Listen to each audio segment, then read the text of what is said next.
வேதத்திலே ஒரு வசனத்தை நாம் வாசித்து நாம் தேவனுடைய நாமத்துக்கு மகிமையாய் தியானம் செய்வோம்.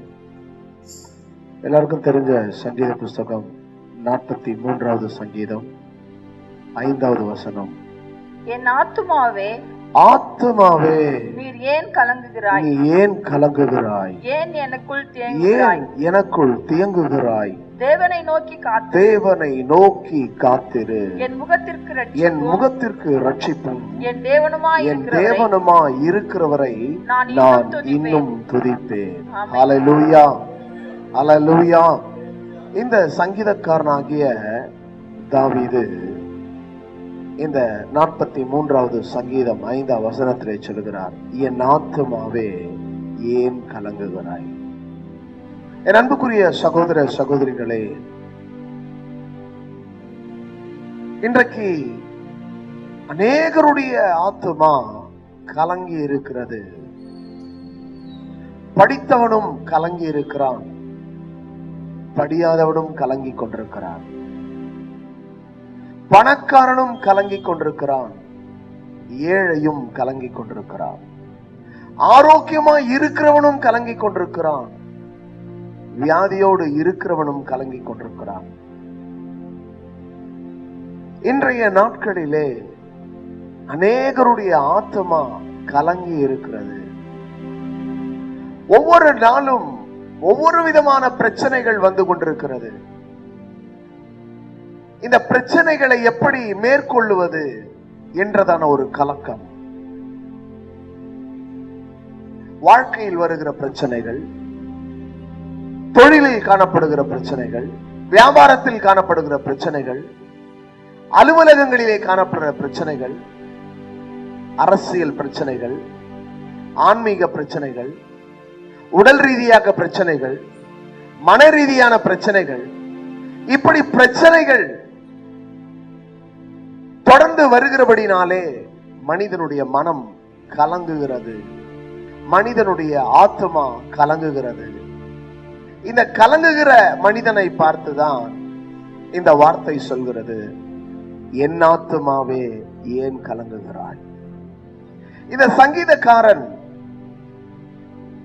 என் ஆத்துமாவே ஏன் கலங்குகிறாய் என்று அவனுக்குள்ளே ஒரு கேள்வி எழும்புகிறது. இந்த கேள்விக்கு பதில் கடவுள் ஒருவர் தான் கொடுக்க முடியும். ஏனென்றால் அவர்தான் ஆத்மாவை தேற்றுகிறவர், அவர்தான் ஆத்மாவை ஆறுதல் படுத்துகிறவர், அவர்தான் ஆத்மாவை காப்பாற்றுகிறவர், அவர்தான் ஆத்மாவை தப்புவிக்கிறவராயிருக்கிறார். என் அன்புக்குரிய மகனே, மகளே, என் அன்பு சகோதரனே, சகோதரியே, இந்த நாட்களிலே கலங்கி இருக்கிற உங்களை பார்த்து கர்த்தர் சொல்கிறார், உங்கள் இருதயம் கலங்காதிருப்பதாக. கலக்கம் நிறைந்த வாழ்க்கை, கண்ணீர் நிறைந்த வாழ்க்கை, கஷ்டம் நிறைந்த வாழ்க்கை, பாடு நிறைந்த வாழ்க்கை, உபத்திரவம் நிறைந்த வாழ்க்கை, கடன் நிமித்தமாய் ஆத்துமா கலங்குகிறது, குடும்ப சூழலை நிமித்தமாய் ஆத்துமா கலங்குகிறது, தனக்கு ஒரு வாழ்க்கை இல்லையே என்று ஆத்துமா கலங்குகிறது, தனக்கு ஒரு நல்ல மணமகன் கிடைக்கவில்லையே என்று ஆத்துமா கலங்குகிறது, நல்ல மணமகள் கிடைக்கவில்லையே என்று ஆத்துமா கலங்குகிறது, திருமணமான பிறகு எனக்கு ஒரு குழந்தை பாக்கியம் இல்லையே என்று சொல்லி ஆத்துமா கலங்குகிறது, குடும்பத்தை நடத்துவதற்கு வேண்டிய வருமானம் இல்லையே என்று ஆத்துமா கலங்குகிறது. ஆனால் இந்த கலங்குகிற ஆத்துமாவை கர்த்தர் ஒருவர் தான் தேற்றுகிறவராக, ஆற்றுகிறவராக, திடப்படுத்துகிறவராக, தைரியப்படுத்துகிறவராக, காப்பாற்றுகிறவராக இருக்கிறார். என் அன்புக்குரிய மகனே, மகளே, இந்த நிகழ்ச்சியை காண்கிற கர்த்தருடைய பிள்ளையே, உன் ஆத்துமாவை கர்த்தர் அறிந்திருக்கிறார். உன் ஆத்துமாவை எந்த ஒரு மனிதனும் அறிந்து கொள்ள முடியாது, புரிந்து கொள்ள முடியாது. உன் ஆத்துமாவை விசாரிக்கிறவர் ஆண்டவரும் இரட்சகருமான இயேசு மாத்திரமே. கலங்கி இருக்கிறதான உன் ஆத்துமாவை தேற்றக்கூடிய ஒரு ஆவியானவர் இருக்கிறார். அவர் தேற்றுகிறவராயிருக்கிறார். சங்கீதக்காரன் 94வது சங்கீதத்தில் சொல்லுகிறார், 19வது வசனத்துல, உம்முடைய ஆறுதல்கள் என் ஆத்துமாவை தேற்றுகிறது. ஆகவே இந்த உலகத்திலே நம்மை காயப்படுத்துகிறவர்கள் அநேகர் இருக்கிறார்கள். சிலராய் அல்ல, அநேகராய் இருக்கிறார்கள். பலர் இருதயத்தை காயப்படுத்துகிறவர்கள் தான், ஆத்துமாவை கலங்க செய்கிறவர்கள் தான். ஆனால் ஆத்துமாவை தேற்றுகிற ஒருவர் இருக்கிறார். அவர் தேற்றரவாளனாகிய பரிசுத்த ஆவியானவர். அவர்தான் தேற்றுகிறவர். அந்த பரிசுத்த ஆவியானவர் இன்றைக்கு நம் மத்தியில இருக்கிறார். யாரெல்லாம் அவரை அழைக்கிறோமோ அவருக்குள்ளே அந்த பரிசுத்த ஆவியானவர் வருவார். அந்த பரிசுத்த ஆவியானவர் வரும் பொழுது கலங்கி இருக்கிற உன் ஆத்துமாவை அவர் ஆற்றுவார், தேற்றுவார், திடப்படுத்துவார், தைரியப்படுத்துவார், பலப்படுத்துகிறவராயிருக்கிறார். வேதம் சொல்கிறது, பரிசுத்த ஆவியானவர் உங்களிடத்தில் வரும்பொழுது நீங்கள் பலனடைவீர்கள். கலங்கி இருக்கிற ஆத்துமா பலனடையும். எப்பொழுது? பரிசுத்த ஆவியானவர் வரும் பொழுது. இந்த வார்த்தையை கேட்டுக்கொண்டிருக்கிற கர்த்தருடைய பிள்ளையே, பரிசுத்த ஆவியா உனக்குள் இருக்கிறாரா? இந்த பரிசுத்த ஆவியார் உனக்குள் இருப்பாரானால் கலங்கி இருக்கிற உன் ஆத்துமாவை அவர் தேற்றுகிறவராயிருக்கிறார், அதை ஆறுதல் படுத்துகிறவராயிருக்கிறார். அவர் சகல ஆறுதலின் தேவனாயிருக்கிறார். அவர் ஆறுதல் படுத்துகிறவர். அவர் ஆத்துமாவை ஆறுதல் படுத்துகிறவராக இருக்கிறார். ஆகவேதான் சங்கீதக்காரன் எழுதுகிறார் 94வது சங்கீதத்துல, உம்முடைய ஆறுதல்கள் என் ஆத்துமாவை தேற்றுகிறது. கலங்கி இருக்கிறதான அந்த ஆத்துமாவை தேற்றக்கூடியது கர்த்தருடைய வார்த்தை மாத்திரம்தான். தேவனுடைய வார்த்தை ஆத்துமாவை ஆறுதல் படுத்துகிறது. என் அன்புக்குரிய சகோதரனே, சகோதரியே, கர்த்தருடைய பிள்ளையே, குடும்ப சூழ்நிலையை குறித்து கலங்கி இருக்கிறாய், கண்ணீர் வடித்துக் கொண்டிருக்கிறாய். என் குடும்பத்தின் பிரச்சனை அதிகரித்துக் கொண்டே இருக்கிறது. நான் என்ன செய்வது, எங்கு செல்வது, யாரிடத்தில் சொல்வது என்று சொல்லி கலங்கிக் கொண்டிருக்கிறாய்.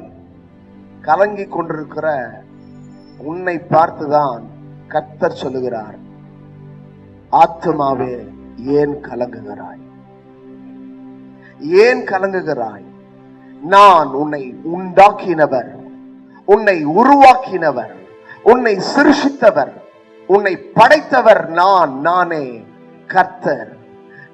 நானே உனக்கு ஆறுதல் செய்வேன். நானே உன்னை தேற்றுவேன். நானே உன்னை விடுவிப்பேன். நானே உன்னை தப்பு வைப்பேன் என்று கர்த்தர் சொல்லுகிறார். என் அன்புக்குரிய கர்த்தருடைய பிள்ளை, பிரச்சனையை மாற்றக்கூடிய தேவன், பிரச்சனையிலிருந்து விடுதலை கொடுக்கிற தேவன் உன் நடுவில் இருக்கிறார். அவர் சொல்கிறார், என்னை நோக்கி கூப்பிடு, அப்பொழுது நீ அறியாததும் எட்டாததுமான பெரிய காரியங்களை உனக்கு செய்வேன். என்னை நோக்கி கூப்பிடு, ஆபத்தில் இருந்து உன்னை நான் தப்புவிப்பேன். உன் வியாதியில் இருந்து உன்னை சுகமாக்குவேன். என்னை நோக்கி கூப்பிடு. என் அன்புக்குரிய மகனே, மகளே, என் அன்பு சகோதரனே, சகோதரியே, நீ கர்த்தரை நோக்கி கூப்பிடுகிறாயா? கர்த்தரை நோக்கி பார்க்கின்றாயா? கர்த்தரை நம்புகிறாயா? உன்னை உண்டாக்கினவரை நீ நம்புகிறாயா? உன்னை படைத்தவரை நம்புகிறாயா? நம்பினால் அவர் உன்னை விடுவிப்பார். அவரை நம்புகிறவளை அவர் காப்பாற்றுவார். அவரை நம்புகிறவளை அவர் தப்புவிக்க வல்லவராயிருக்கிறார். உம்முடைய ஆறுதல்கள் என் ஆத்துமாவை தேற்றுகிறது. தேவனுடைய வார்த்தை உனக்கு ஆறுதலை கொடுக்கக்கூடியதா இருக்கிறது. மனிதன் காயப்படுத்தக்கூடியவன், மனதை காயப்படுத்தக்கூடியவன், உள்ளத்தை காயப்படுத்தக்கூடியவன், ஆத்மாவை காயப்படுத்தக்கூடியவன். ஆனால் கர்த்தராகிய தேவன் காயங்களை கட்டுகிறவராயிருக்கிறார், காயங்களை ஆற்றுகிறவராயிருக்கிறார், காயங்களை குணமாக்குகிறவராயிருக்கிறார். ஒரு மனிதன் எருசலேமில் இருந்து எரிகோவுக்கு போகிறான். போகும் வழியிலே கல் கையிலே அகப்பட்டான். அவன் கையில் இருக்கிற பணத்தை எல்லாம் உரிந்து கொண்டு அவனை குத்துயிரும் கொலையுருமாக விட்டு போனார்கள். அந்த வழியை சென்றதான ஆசாரியன் கண்டு விலகி போனான், லேவியனும் விலகி போனான். ஆனால் சமாரியன் ஒருவன் அந்த வழியை வரும்பொழுது அந்த காயப்பட்டவனை கண்டு மனதுருகி அவனை தொட்டு அவன் காயங்களை கட்டி அவனுக்கு திராட்சரசம் பார்த்து அவனை கொண்டு போய் ஒரு சத்திரத்தான் கையிலே ஒப்பவித்தான். அந்த குற்றுயிரும் கொலையுருமாய் இருந்த மனிதனை தன்னுடைய கழுதையின் மேலே ஏற்றி கொண்டு போய் சத்திரத்தான் இடத்திலே அவனை விட்டான் என்று சொல்லி நாம் வாசிக்கிறோம். என் அன்புக்குரிய சகோதரனே, சகோதரியே, உலகத்தில் வாழ்கிற அநேக மனிதர்கள், உறவுகள், நண்பர்கள் எல்லோருமே விட்டு விலகி போய் விடுவார்கள். ஆசாரியன் விலகி போனது போல, லேவியன் விலகி போனது போல காயப்பட்ட மனிதனை கண்டு விட்டு போனார்கள். இன்றைக்கு உறவுகள் அப்படித்தான் விட்டு போகும், நண்பர்கள் அப்படித்தான் விட்டு போவார்கள். ஆனால் உன்னை உண்டாக்கின கடவுள், உன்னை உருவாக்கின கடவுள், உன்னை சிருஷ்டித்த கடவுள், அவர் உன்னை விட்டு விலகவும் மாட்டார், உன்னை கைவிடவும் மாட்டார். அவர்தான் நல்ல சமாரியன். அந்த நல்ல சமாரியனாகிய இயேசு அவனை கண்டு விலகி போகாமல் அவனுக்கு இறங்கி உதவி செய்தார். கலங்கி இருக்கிற ஆத்துமாவே, உன்னையும் காண்கிற ஒரு நல்ல சமாரியன் இருக்கிறார். அவர் ஆண்டவராக இயேசு கிறிஸ்து. கலங்கி இருக்கிற உன்னை, காயப்பட்டிருக்கிற உன்னை அவர் தொட்டு சுகமாக்குகிறவராக இருக்கிறார். தம்முடைய கரத்தை நீட்டி உன்னை தொட்டு சுகமாக்குகிறவராக இருக்கிறார். அவர் ஜனங்களை கண்டு மனதுருகி அவர்களை தொட்டு சுகமாக்கினார். கலங்கியிருக்கிற ஆத்மாவே, என்னையும் கடவுள் தொட மாட்டாரா? எனக்கும் சுகம் கொடுக்க மாட்டாரா? எனக்கும் ஆரோக்கியம் கிடைக்காதா? எனக்கும் இந்த வேதனையிலிருந்து ஒரு சுகம் கிடைக்காதா என்று எதிர்பார்ப்போடு கூட நீ இருக்கின்றாய். ஆனால் நீ அவரை நோக்கி பார்க்கும் பொழுது, அவரை கூப்பிடும் பொழுது, அவர் நிச்சயமாய் உன்னை தொட்டு சுகமாக்குவார். அவர் உன்னை குணமாக்குவார். அவர் உன் காயங்களை கட்டுவார், உன் ரணங்களை ஆற்றுவார். அவர் உன் சோர்வுகளை அகற்றுவார். உன்னுடைய துன்பங்களை, உன்னுடைய வேதனைகளை, உனக்குண்டான அனைத்து காரியங்களையும் அவர் மாற்றி போட வல்லவராயிருக்கிறார். என் அன்புக்குரிய மகனே, மகளே, ஆத்மாவே ஏன் கலங்குகிறாய்? கலங்கி இருந்த இந்த சங்கீதக்காரனாகிய தாவீதினுடைய வாழ்க்கையில உம்முடைய ஆறுதல்கள் என் ஆத்மாவை தேற்றுகிறது. தாவீது ஒரு அரசன் தான். ஆனாலும் அவனுடைய உள்ளம், அவனுடைய மனம், அவனுடைய ஆன்மா, அவனுடைய ஆத்மா சோர்ந்து போயிருக்கும் பொழுதெல்லாம், திகைத்திருக்கும் பொழுதெல்லாம், கலங்கி இருக்கும் போதெல்லாம் கர்த்தர் தம்முடைய ஆறுதலான வார்த்தைகளால் இந்த தாவீது அரசனை ஆற்றுவார், தேற்றுவார், திடப்படுத்துவார், தைரியப்படுத்துவார், பலப்படுத்துவார். அவன் வாழ்க்கையை மகிழ்ச்சியாக்குவார். அவன் வாழ்க்கையை வெற்றியாக மாற்றி அவனை அநேகருக்கு மேன்மையாய் மகிமையாய் நிறுத்தினார். அதே தேவன் இன்றைக்கும் இருக்கிறார், இருக்கிறவராகவே இருக்கிறார், உதவி செய்கிறவராய் இருக்கிறார், உன் காயங்களை கட்டுகிறவராய் இருக்கிறார், உன்னுடைய துக்கத்தை சந்தோஷமாய் மாற்றுகிறவராய் இருக்கிறார், உன வேதனையை நீக்கி உனக்கு சுகத்தை, பலத்தை, ஆரோக்கியத்தை கொடுக்கிறவராய் இருக்கிறார். சங்கீதக்காரன் சொல்லுகிறது போல 23ஆம் சங்கீதம் 3ஆம் வசனம் சொல்கிறது, அவர் என் ஆத்துமாவை தேற்றி. கடவுள் எதை தேற்றுகிறாராம்? ஆத்துமாவை தேற்றுகிறார். இன்றைக்கு இந்த வார்த்தையை கேட்டுக்கொண்டிருக்கிற கர்த்தருடைய பிள்ளையே, உன் ஆத்துமா கலங்கி இருக்கிறதா? சோர்ந்து போயிருக்கிறதா? திகைத்து போயிருக்கிறதா? கண்ணீரோடு கூட உட்கார்ந்து கொண்டிருக்கிறாயா? உன் கண்ணீரை துடைக்கிற தேவன் உன் நடுவில் இருக்கிறார். அவர் உன் ஆத்துமாவை தேற்றி.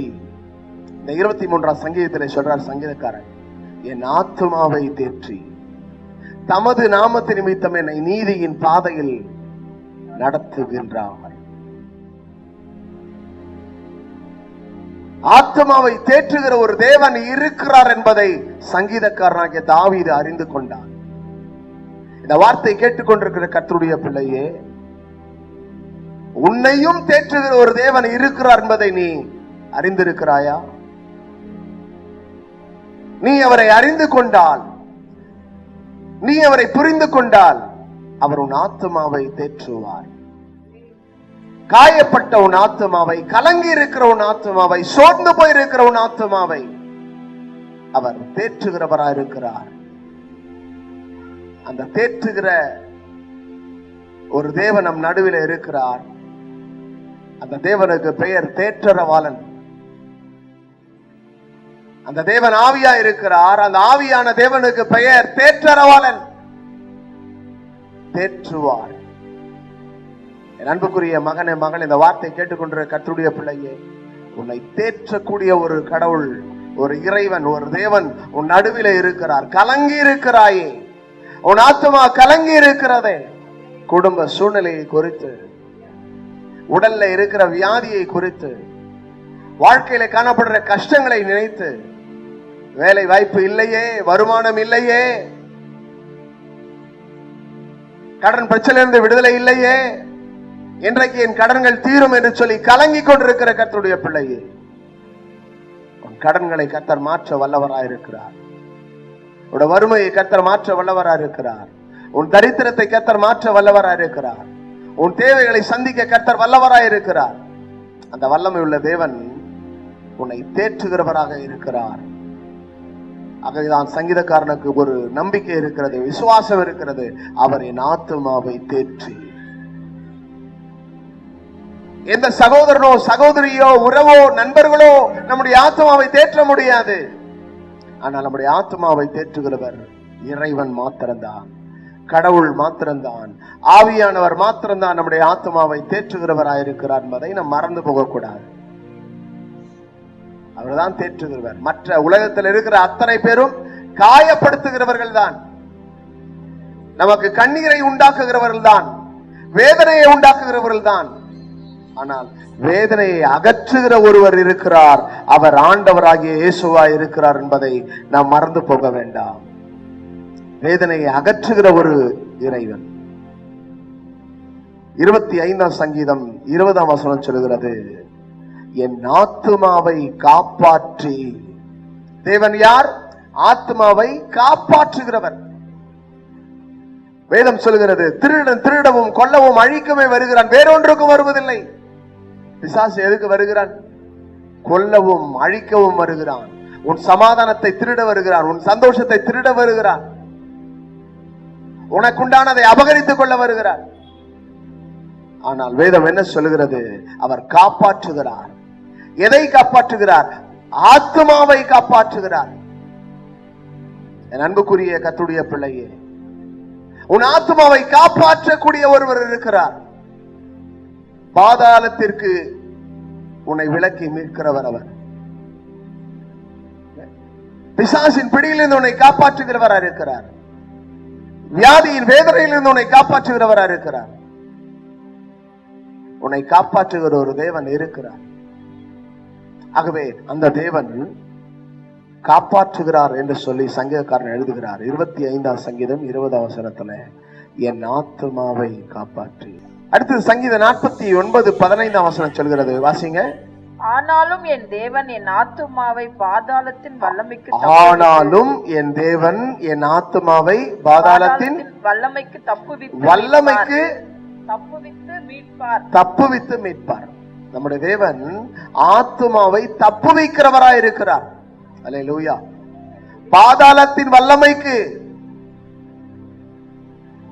மந்திரங்களுக்கு, மாந்திரிகளுக்கு, சூனியங்களுக்கு, ஏவல்களுக்கு, வியாதிக்கு, வேதனைக்கு கர்த்தர் நம்மை தப்புவிக்கிறவராய் இருக்கிறார். ஆகவே நம்பி இருக்கும்போது அவர் தப்புவிக்கிறவராய் இருக்கிறார். நாசியில சுவாசம் உள்ள மனிதனை நம்புவதை விட்டுவிடுங்கள், அவன் நம்பப்படுவதற்கு எம்மாத்திரம். மனுஷனை நம்பாதே, கடவுளை நம்பு. உன்னை உண்டாக்கினவரை நம்பு, உன்னை படைத்தவரை நம்பு, உனக்காக ஜீவனை கொடுத்து உயிர்த்தெழுந்த இயேசுவை நம்பு. இந்த இயேசு உன்னை தப்புவிக்கிறவரா இருக்கிறார், உன் ஆத்துமாவை தப்புவிக்கிறவரா இருக்கிறார். ஆகவே இந்த சங்கீதக்காரன் எழுதுகிறார் 86ஆம் சங்கீதம் 13ஆம் வசனம். நீர் எனக்கு பாராட்டின கிருபை பெரியது, நீர் எனக்கு பாராட்டின கிருபை பெரியது, என் ஆத்துமாவை தாழ்ந்த பாதாளத்துக்கு தப்புவித்தீர். ஆகவே நம்முடைய தேவன் தப்புவிக்கிறவராயிருக்கிறார். இங்க சொல்லுகிறார், தப்புவித்தீர், பாதாளத்துக்கு தப்புவித்தீர். ஆகவே ஆத்துமா, இன்றைக்கு அநேகருடைய ஆத்துமா பாதாளத்தை நோக்கி போய் கொண்டிருக்கிறது. பாவம் செய்கிற ஆத்துமா சாகும், பாவத்தின் சம்பளம் மரணம். அப்போ இந்த மரணம், இந்த ஆத்துமா எங்க போகுமாம்? பாதாளத்துக்கு போகும். ஆனால் கர்த்தராகிய இயேசுவை விசுவாசிக்கும் பொழுது, அவரை ஏற்றுக்கொள்ளும் பொழுது, அவரை தேடும் பொழுது, அவருடைய பிள்ளையாய் வாழும்போது கர்த்தர் அந்த ஆத்துமாவை பாதாளத்துக்கு விலக்கி தப்புவிக்கிறவராக இருக்கிறார். அல்லேலூயா. பாதாளத்துக்கு விலக்கி தப்புவிக்கிற ஒரு தேவன் இருக்கிறார். அவரை விசுவாசிக்கும் போது, அவரை நம்பும் பொழுது, அவரை ஏற்றுக்கொள்ளும் பொழுது நம்மை கர்த்தர் தப்புவிக்கிற வல்லவராய் இருக்கிறார். என் அன்புக்குரியவர்களே, சங்கீதம் 91:3 சொல்கிறது, அவர் உன்னை வேடனுடைய கண்ணிக்கும் பாழாக்கும் கொள்ளை நோக்கியும் தப்புவிப்பார். நம்முடைய தேவன் யார்? தப்புவிக்கிற தேவன், கொள்ளை நோக்கி தப்புவிக்கிறவரா இருக்கிறார். வேடனுடைய கண்ணிக்கு, பிசாசின் பிடியிலிருந்து கர்த்தர் நம்மை தப்புவிக்க வல்லவரா இருக்கிறார். ஆகவேதான் இந்த சங்கீதக்காரன் சொல்லுகிறார், ஆத்துமாவே ஏன் கலங்குகிறாய்? உன்னை தேற்றுகிற ஒரு தேவன் இருக்கிறார், உன்னை காப்பாற்றுகிற ஒரு தேவன் இருக்கிறார், உன்னை தப்புவிக்கிற ஒரு தேவன் இருக்கிறார். ஆத்துமாவே நீ ஏன் கலங்குகிறாய்? தேற்றுகிற தேவன் உன் நடுவில் இருக்கிறாரே, அவர் உன் ஆத்துமாவை தேற்றுவார் அல்லவா? உன் ஆத்துமாவை காப்பாற்றுவார் அல்லவா? உன் ஆத்துமாவை தப்புவிப்பார் அல்லவா? ஆகவே இந்த தேவனை ஆராதிக்கிற நீங்கள், இந்த தேவனை தொழுது கொள்ளுகிற நீங்கள் தேற்றப்படுவீர்கள், காப்பாற்றப்படுவீர்கள், தப்புவிக்கப்படுவீர்கள். அவருடைய வார்த்தை உங்களை ஆற்றக்கூடியதாக இருக்கிறது. என் அன்புக்குரிய மகனே, மகளே, என் அன்புக்குரிய தேவனுடைய பிள்ளையே, இன்றைக்கு கர்த்தருடைய வார்த்தை சொல்கிறது, என் ஆத்துமாவை தேற்றுகிறேன். என் ஆத்துமாவே ஏன் கலங்குகிறாய் என்று சொல்லும் பொழுது கர்த்தர் சொல்லுகிறார், நான் உன்னை தேற்றுகிற தேவன், நான் உன்னை காப்பாற்றுகிற தேவன், நான் உன்னை தப்புவிக்கிற தேவன். நான் உனக்காக என்னையே கொடுத்து, உனக்காக என் ஜீவனை கொடுத்து, நிச்சயமாய் நான் உன்னை தப்புவிக்கிறேன், நிச்சயமாய் நான் உன்னை காப்பாற்றுவேன், நிச்சயமாய் நான் உன்னை விடுவிப்பேன், நிச்சயமாய் நான் உன்னை தேற்றுவேன் என்று சொல்லி கர்த்தர் சொல்கிறார். ஆத்துமாவே ஏன் கலங்குகிறாய்? ஏன் கலங்குகிறாய்? கலங்கி இருக்கிற என் அன்பு சகோதரனே, சகோதரியே, கர்த்தருடைய பிள்ளையே, இந்த வார்த்தையை கேட்டுக்கொண்டிருக்கிற கர்த்தருடைய பிள்ளையே, உன் ஆத்துமாவை தேற்றுகிற தேவன் இருக்கிறார் என்ற விசுவாசம் உனக்கு வரட்டும். விசுவாசத்தோடு, நம்பிக்கையோடு, ஆண்டவரே, தேவகுமாரனே, இயேசுவே எனக்கு இறங்கும் என்று சொல்லி கேள். அவர் உன்னை தேற்றுவார், உன்னை காப்பாற்றுவார், உன்னை தப்புவிப்பார். நாம் யாவரும் கண்களை மூடி நம்முடைய உள்ளத்தின் ஆழத்திலிருந்து ஜெபம் செய்வோம். இந்த அருமையான நாளிலே கர்த்தருடைய வார்த்தை, என் ஆத்துமாவே ஏன் கலங்குகிறாய் என்றதான வார்த்தையை நாம் வாசித்து அதை தியானித்திருக்கிறோம். கலங்கியிருக்கிற ஆத்மாவை தேற்றுகிற தேவன், கலங்கியிருக்கிற ஆத்மாவை காப்பாற்றுகிற தேவன், கலங்கியிருக்கிற ஆத்மாவை தப்புவிக்கிற தேவன் நம் நடுவில் இருக்கிறார். அவரை நோக்கி பார்ப்போம். பரிசுத்தமுள்ள பிதாவே, இந்த வார்த்தையை கேட்டுக்கொண்டிருக்கிற ஒவ்வொரு சகோதர சகோதரிகளுக்கு ஸ்தோத்திரம். ஒவ்வொரு கர்த்தருடைய பிள்ளைகளுக்காக நாங்கள் செபிக்கிறோம். யாரெல்லாம் கலங்கி இருக்கிறார்களோ, யாருடைய உள்ளம் கலங்கி இருக்கிறதோ, யாருடைய இருதயம் கலங்கி இருக்கிறதோ, யாருடைய ஆத்மா கலங்கி இருக்கிறதோ, அவர்களை பார்த்து நீ சொல்லுகிறீர், ஆத்மாவே ஏன் கலங்குகிறாய், ஏன் கலங்குகிறாய்? கலங்கி இருக்கிற உள்ளத்தை நீ தேற்றுவீராக, கலங்கி இருக்கிற ஆத்மாவை நீர் ஆற்றுவீராக, கலங்கி இருக்கிற ஆத்மாவை நீர் தப்புவிக்கும்படியா நாங்கள் செபிக்கிறோம். அப்படியே செய்ய போறதுக்கா நன்றி ஆண்டவரே. இந்த நாளிலே கண்ணீரோடு இருக்கிற பிள்ளைகளுடைய ஒவ்வொரு கண்ணீரையை துடைப்பீராக. அந்த கண்ணீரை துடைத்து அவளுக்கு ஒரு சமாதானத்தை தாரும். அவருடைய கண்ணீரை துடைத்து அவளுக்கு ஒரு மகிழ்ச்சியை தாரும். அவருடைய கண்ணீரை துடைத்து அவருடைய வாழ்க்கையில வெற்றியை கட்டளிடும். அவருடைய கண்ணீரை துடைத்து அவளுக்கு வேலை வாய்ப்பை கட்டளிடும். அவருடைய கண்ணீரை துடைத்து அவருடைய திருமண காரியங்களை வாய்க்க பண்ணும். அவருடைய கண்ணீரை துடைத்து அவளுக்கு பிள்ளை பாக்கியங்களை தாரும். அவருடைய கண்ணீரை துடைத்து அவருடைய வீடை கட்டி எழுப்புவீராக. அவருடைய கண்ணீரை துடைத்து சத்துருக்கள் மத்தியிலே சாட்சியாக வாழ உதவி செய்வீராக.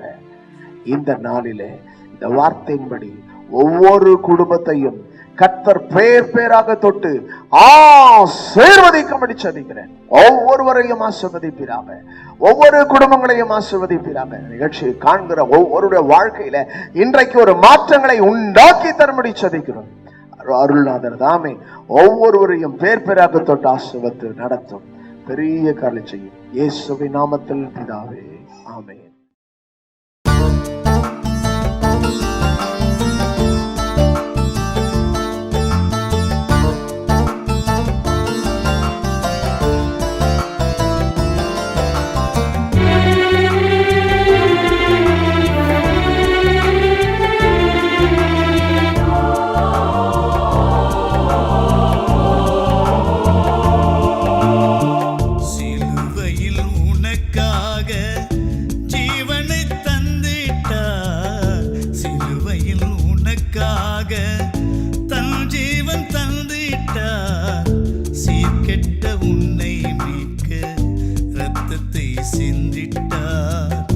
சீர்கெட்ட உன்னை மீட்க இரத்தத்தை சிந்திட்டார் என்று நீயும் உணர்ந்திடு, என்று நீயும் புரிந்திடு, என்று நீயும் உணர்ந்திடு, என்று நீயும் புரிந்திடு. மனிதா உணர்ந்திடு நீ, மனிதா உணர்ந்திடு நீ.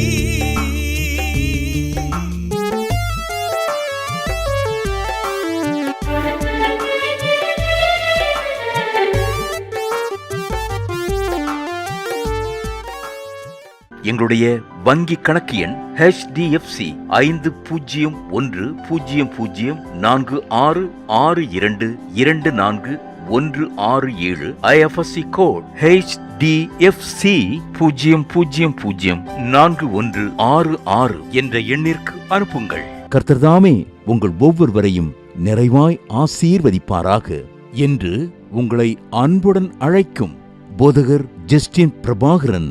மேலும் உங்கள் ஜெப உதவிக்கும் ஆலோசனைகளுக்கும் தொடர்பு கொள்ள வேண்டிய செல்போன் எண்கள் 7393451314 மற்றும் 9840727485. மிக்க நன்றி.